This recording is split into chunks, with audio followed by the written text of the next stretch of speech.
Good afternoon, everybody. This is Clive on Life Pulse, the heart of Haywood. And today I'm going to ask, first thing I want to do is ask you a question.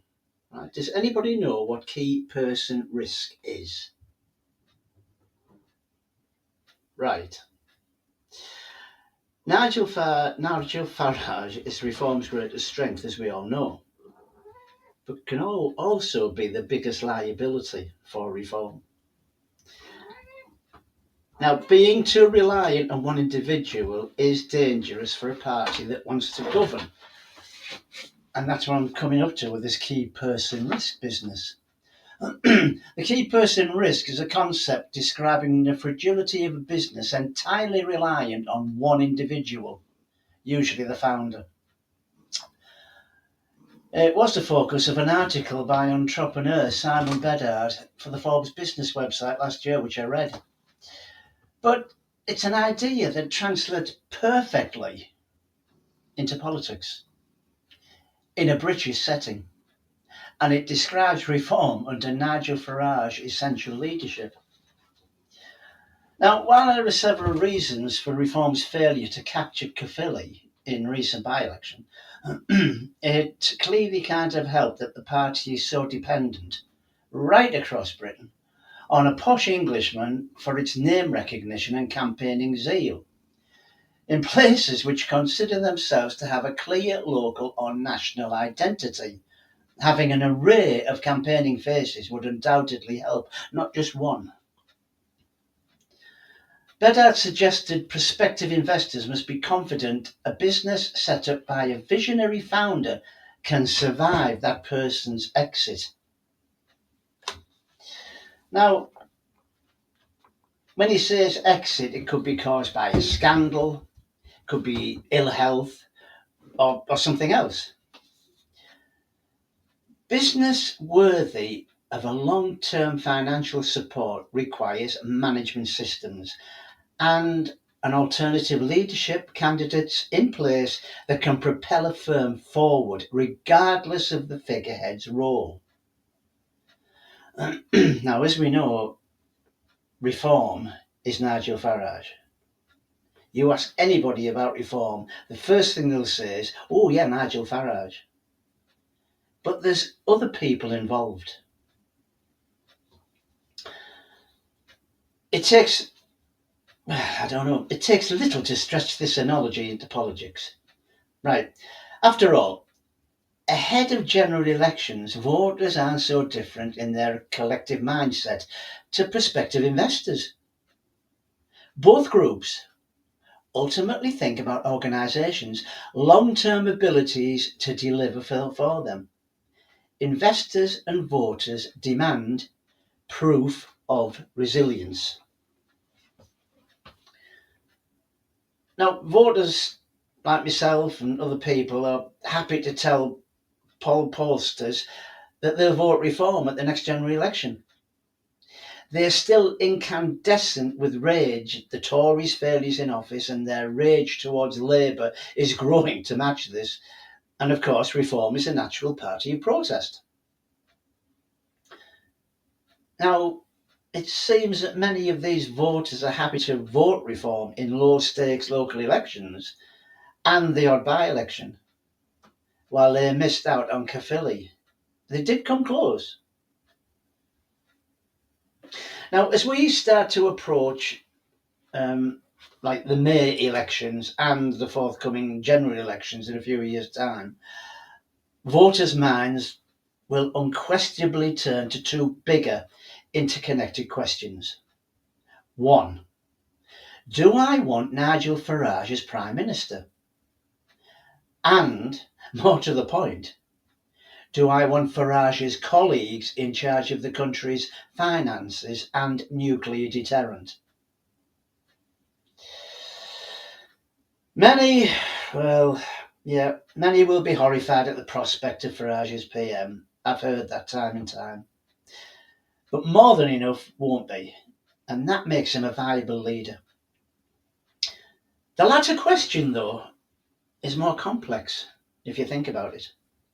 For prospective voters, it's worrying that despite hinting numerous big hitters are interested in joining a reform government, Farage has yet to introduce first-rate political talent to the electorate. This would be less problematic if Farage hadn't hinted at the prospect of reform government undertaking constitutional revolution. Now, he said his party is looking at a US style system, but will it work in this country? Where experts from outside politics, presumably unelected outsiders, would run government departments and be accountable to Parliament for their performance. Well, what are quangos? Aren't they headed by people not part of the government? Now, Caerphilly ought to focus reform's minds. Farage's system can only work if the people he brings in are world class. It's certainly possible they're quietly being recruited now, we don't know. But there is no sign of these great men and women yet. And as I said about Caerphilly, it ought to focus reform's minds. The party is clearly suffering from, and I'm going back to that, key person risk. Now the question is, what must they do about it? Well, thinking offhand, reform must unveil some top-class talent soon, who voters can trust will do a great job in government, as a Secretary of State, Minister or Senior Advisor. Take the economy. They need the equivalent of Eurosceptic former Bank of England Governor Sir Mervyn King. On Home Affairs, someone as competent as legendary former Tory Home Secretary Michael Howard. And education, someone similar to Maverick head teacher Catherine Bilbao-Singh, and so on. They don't all have to be household names, but they need to ooze competence. Now, while this will matter less to an electorate that knows little about how governments are wired, they'll need at least 1,000 competent candidates who can staff number 10. Every government department and every quango at every level, from permanent secretary to director of communications. But it's not all about personnel. Reform must articulate the system of government they envisage. Farage needs to flesh out this US system of expert government he is so clearly so keen on. He must explain why and how this new system of government will emphatically not be simply Farage's cabinet of personal friends. Now, how persuade voters, right? To persuade voters we won't face post-Brexit style political status. He must also explain how he sees a reform government working in the face of what will surely be implacable opposition from the broader establishment. The civil service and unions for certain. But potentially, what about also chunks of the police and judiciary too? Oh God. But, as we said, reform must also ensure at least one of their local councils works properly. I mean, let's be honest. Most voters don't take local government terribly seriously, and haven't for a long time. Mind you, with this in mind, reform won't necessarily pay a national price for local problems. But if they can't point to any serious local progress, above all, by combating waste and unnecessary spending, this will increase doubt about their seriousness in government. Right now, if Farage fell under a bus,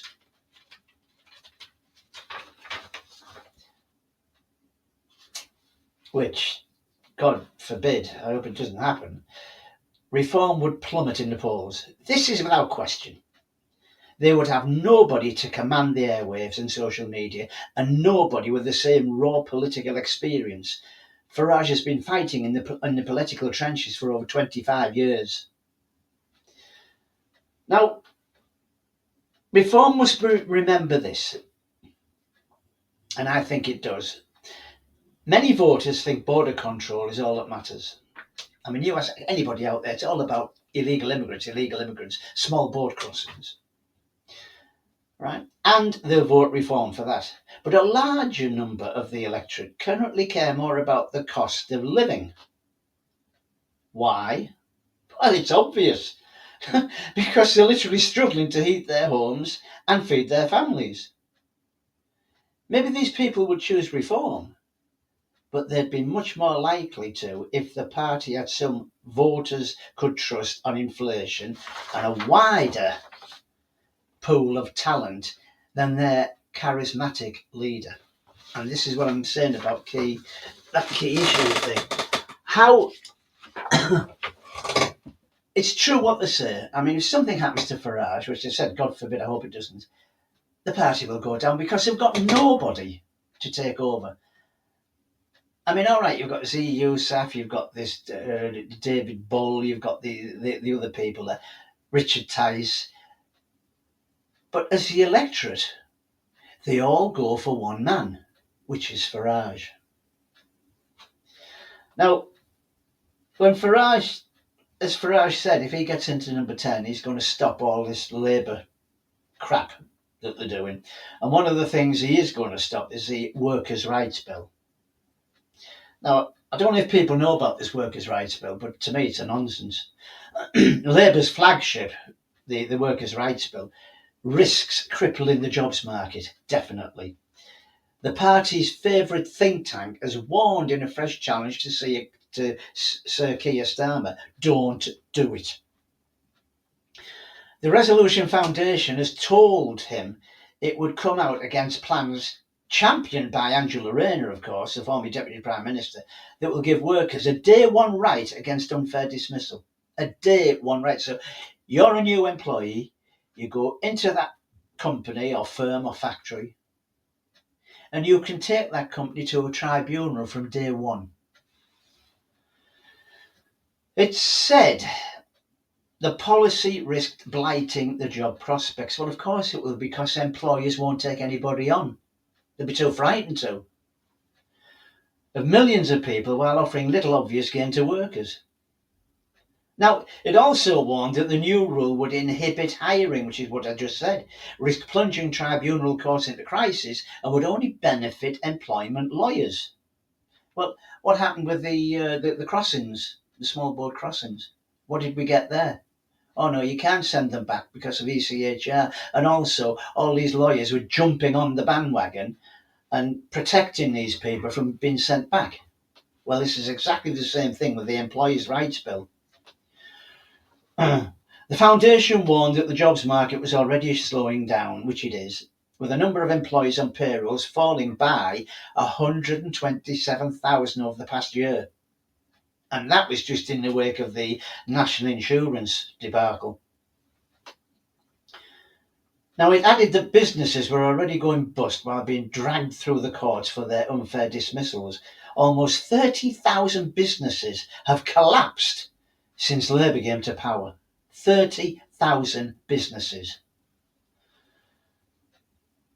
Now, the rise in policy backlash. The rebuke by an organisation with close links to Downing Street marks a significant escalation in the backlash against the policy. Even their own think tanks are going against it. I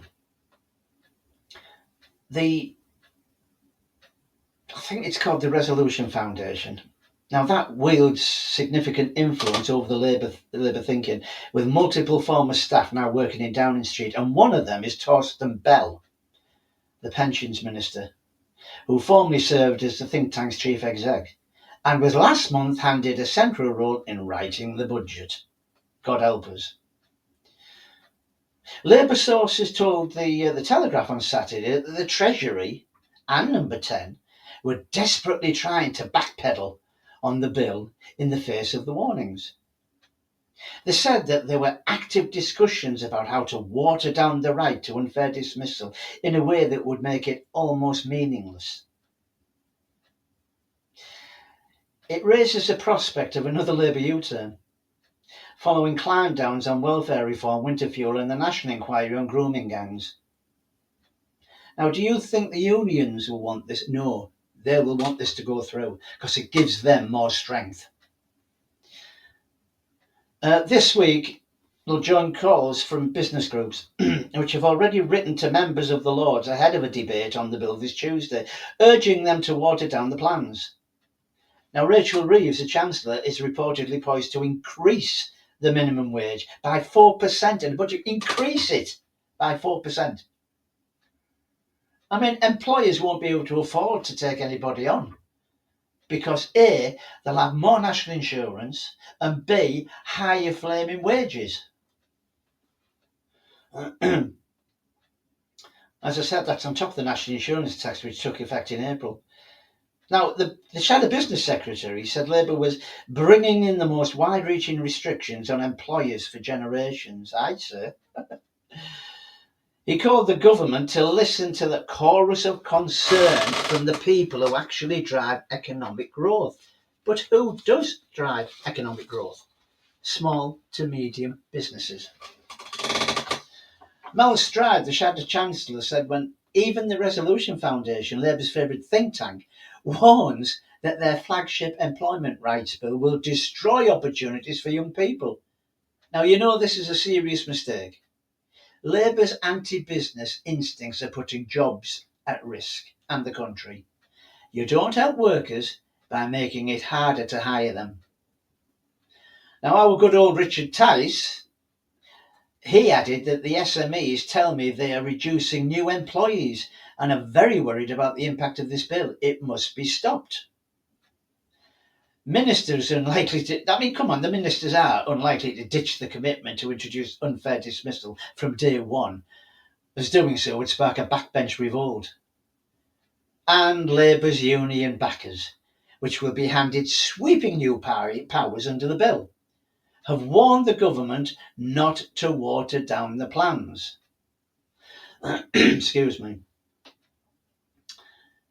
Now we've got this Justin Madders, the former Employment Rights Minister who spearheaded the bill before being sacked in last month's reshuffle, said it was a clear manifesto commitment the people have elected us to deliver. That is bollocks.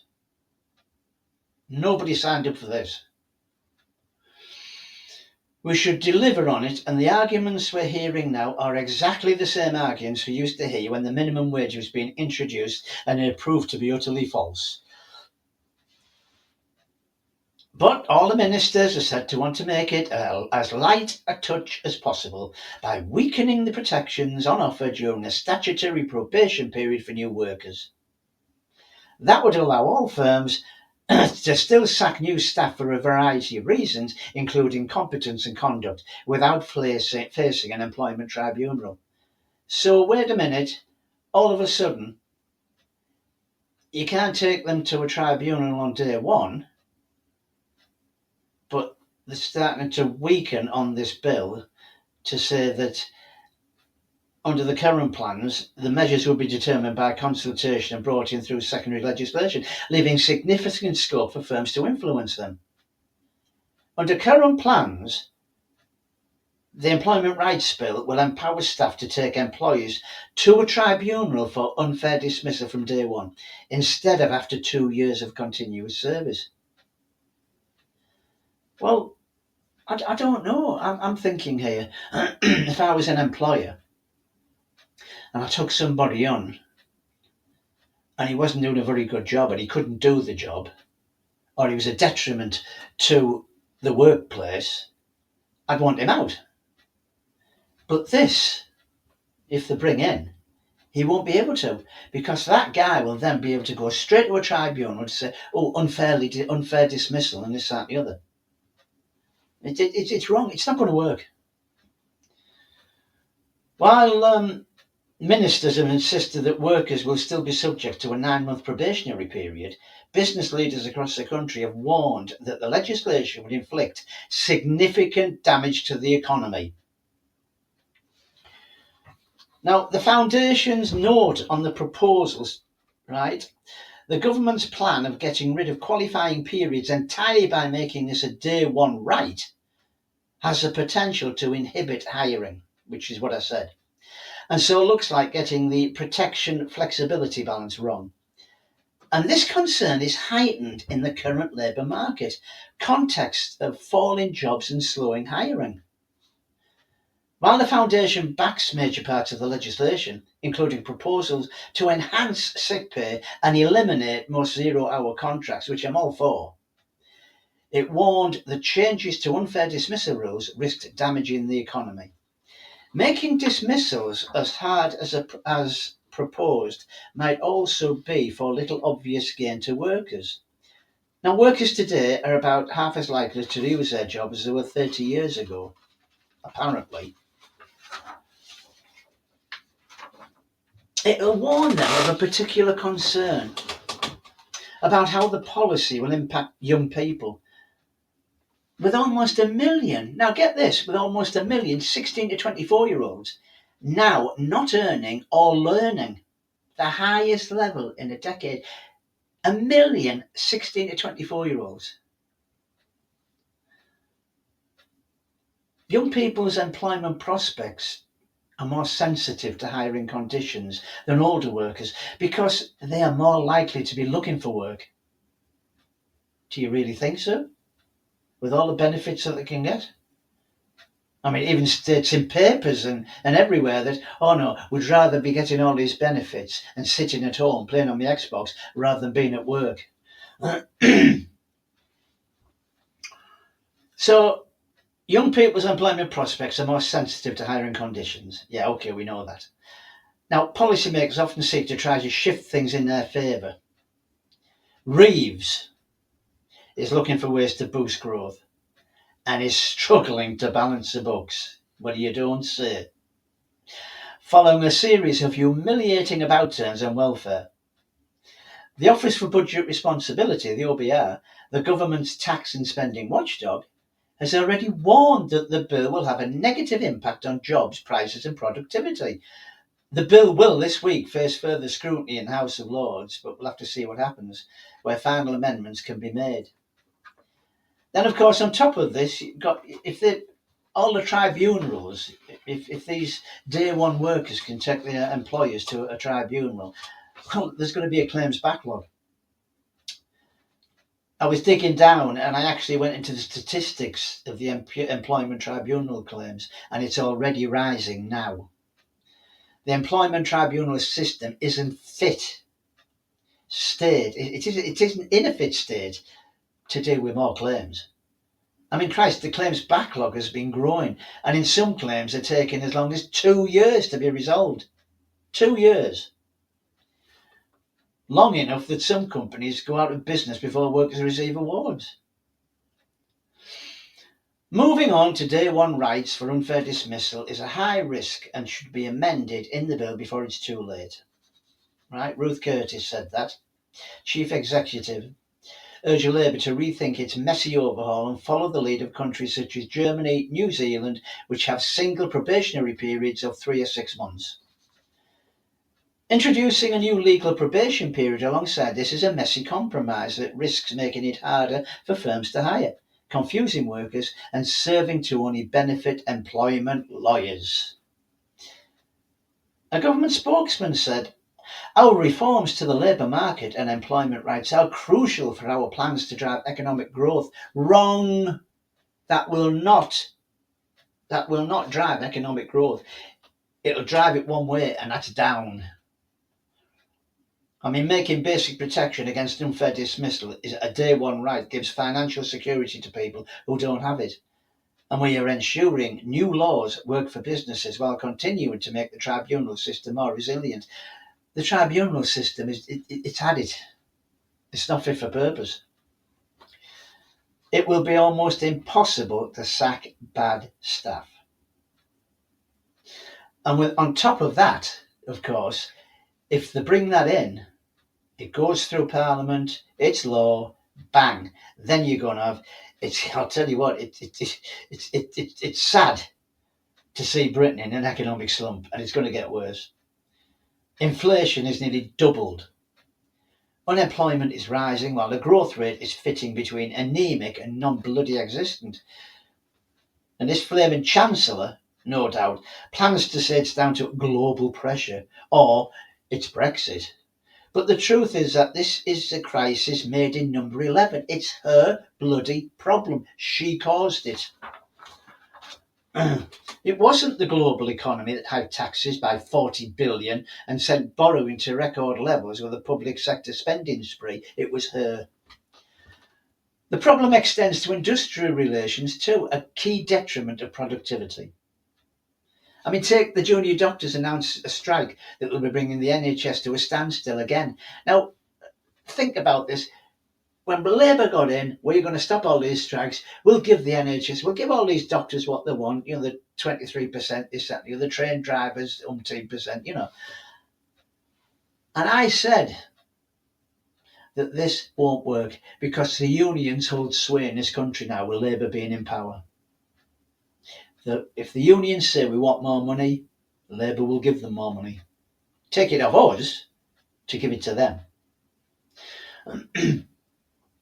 I mean, they already had handed a staggering 22.3% pay rise, and that was just a few months ago. I mean, tube drivers brought London to a standstill with demands that reportedly included discount tickets to Legoland. I mean, for Christ's sakes, come on.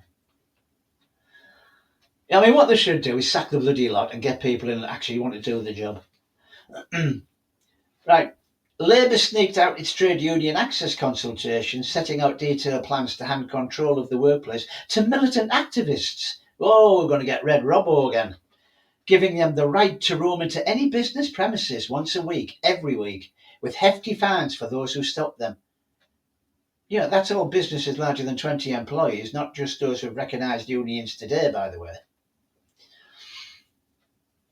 Now, forced collective bargaining is back, and a whole new generation of business owners and managers will relearn why Britain went so badly backwards in the 70s.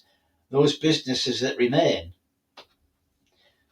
Now, isn't it ironic that Rachel Reeves said last week she wants to cut red tape on businesses? Come on, words are cheap, but she isn't serious. Government actions speak a louder truth. The government is bringing in the most wide-reaching restrictions on employees for generations.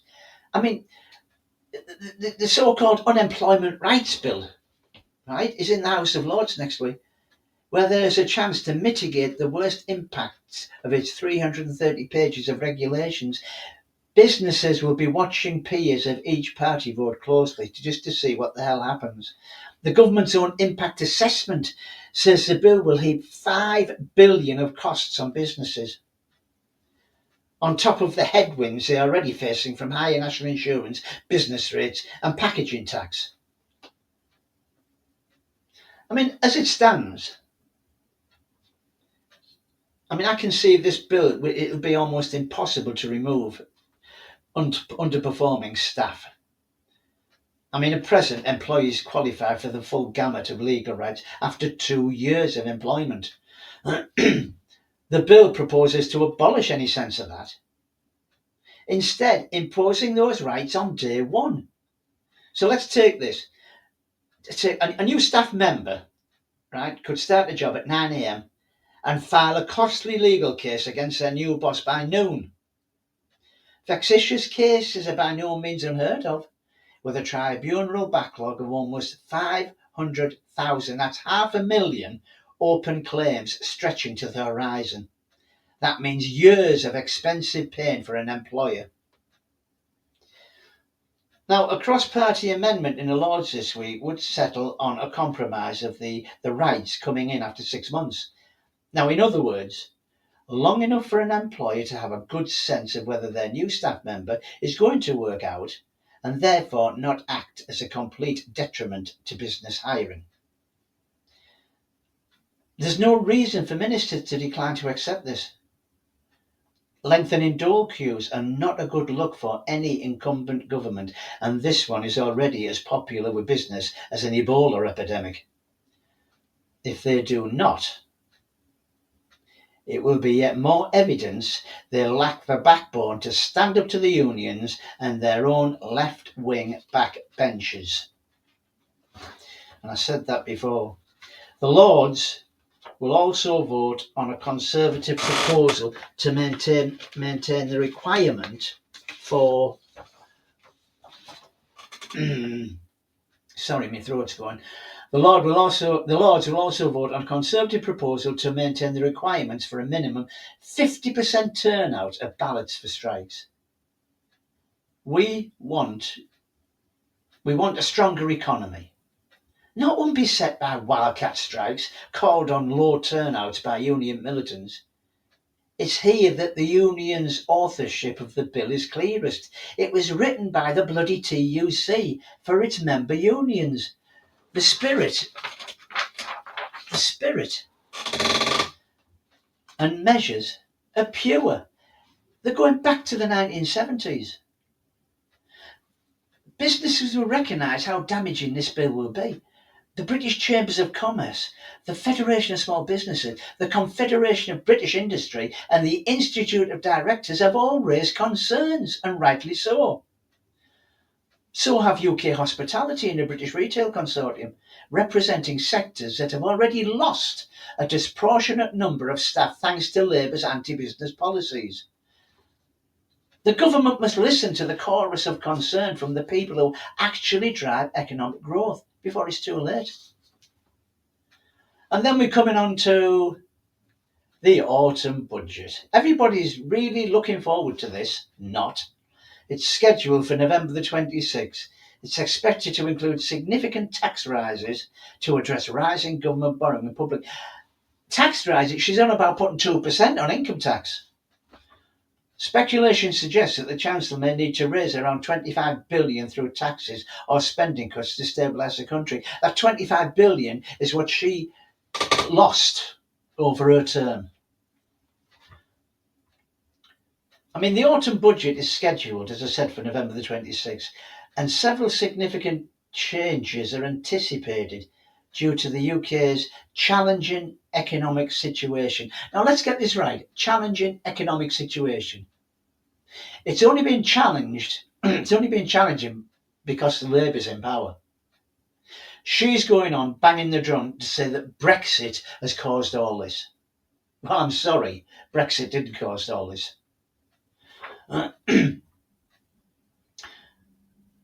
She's going on about tax increases. Now, let's just have a look at this, right? Projected tax hikes. Bloody hell. Economists predict tax increases could range from 20 billion to 40 billion to address a fiscal shortfall. Her shortfall from all the bloody spending that they did.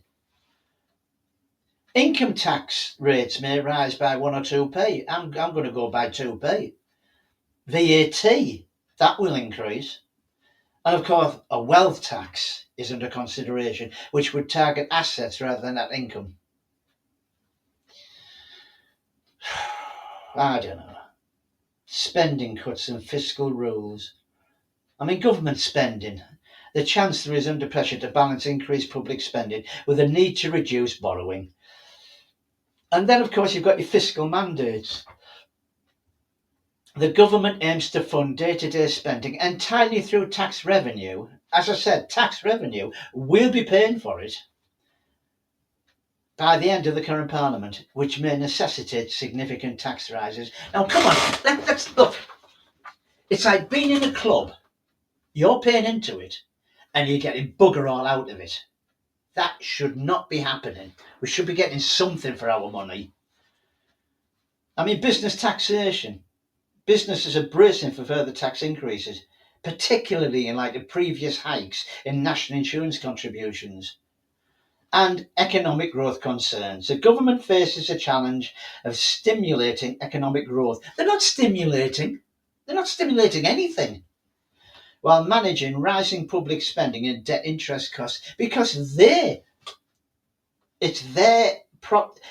arising the public spending and the debt interest cost. I mean, the debt interest cost, I mean, it's only like 90% GDP. It isn't. The figure is 111% of GDP. That's everything that we work for is going on debt. That's why she's borrowing to get money back. And that's why she's taxing everybody to get more money back. And then, of course, we come to pensions and savings. Right. There are rumours of potential cuts to tax-free cash allowances from pensions, which could significantly impact savers. Right? One of the things I know she will do, if anybody's got ISAs out there, cash them in. Because what she's going to do is, you were allowed with an ISA up to 20,000 before tax. She will half that to 10,000 and might even go again to 5,000. Anything over that will be taxed. You've got your inheritance tax. Changes to that may also be on the table, affecting estate planning strategies. Well, she's done it with the farmers. The upcoming budget is expected to be closely scrutinised, as it will have far-reaching implications for individuals and businesses across the UK. Far-reaching implications. Let's say this. After that budget, if that Prime Minister isn't taken aside and booted out because the backbenchers will not like it, this is not boding well for Labour at all. Which I'm pleased, because I want the buggers out anyway. Now I'm going to finish off with something that I think it's a rally to the troops. That's what this is. Now, Reform UK was surging. We are the voice of the forgotten. We are the fed-ups and the fiercely patriotic. We are the party that says what others won't. We are the party that dares to challenge the broken status quo. And yes, Nigel Farage is our champion. He's the man who stood up when others sat down. He's the reason we're on the map. But let me say this loud and clear. Reform is bigger than one man. If we want to govern Britain, not just protest, we must prove we're ready to lead, ready to deliver, and ready to rebuild. We need a team, a real team. Experts who can fix our economy, secure our borders, reform our schools, and restore law and order. We don't want career politicians. We don't want party hacks. We want real people, smart people, brave people. Nigel has spoken about a new kind of government, which I've talked about prior. One led by experts, accountable to Parliament, not just party machines. Now that's bold. That's exciting. But now we must show the country what that looks like. We must introduce the faces of reform, the minds of reform, and the future of reform. Because here's the truth. If Nigel were to step aside tomorrow, reform must not collapse. Reform must rise. We must prove we can run councils. We can cut waste. We can deliver services. And we can show voters that reform works, not just in speeches, but in actions. And we must speak to the real pain people feel. Yes, border control matters. But right now, millions of families are struggling to heat their homes and feed their kids. That's the crisis. That's the fight. And that's where reform must lead. So I say to you, let's build the bench. Let's build the system, and let's build the future, because reform isn't just a party, it's a promise. A promise to Britain that we will never, ever back down, never sell out, and never stop fighting for the people. Let's go out there and win this. Thank you all for listening, and goodbye.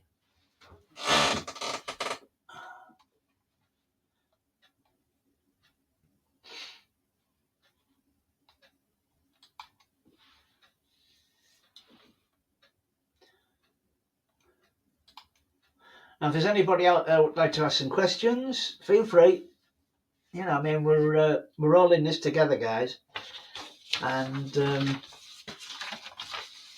I'll try and answer as best I can.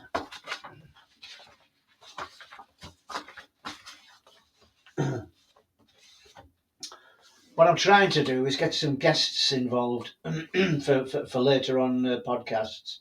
So we'll just have to see, I mean, like your local councillors, um, some local business leaders, anybody like that, so we can get them in, have discussions, questions, and you guys can come back and start asking questions. So this is all to come. But as I say, I'm doing the best I can here. I mean, come on, Christ, I'm 70. I mean, it's the first time I've done this. But anyway, I hope you all enjoyed it, and I'll have to end it now because I've got to feed the cats. See you all. Bye.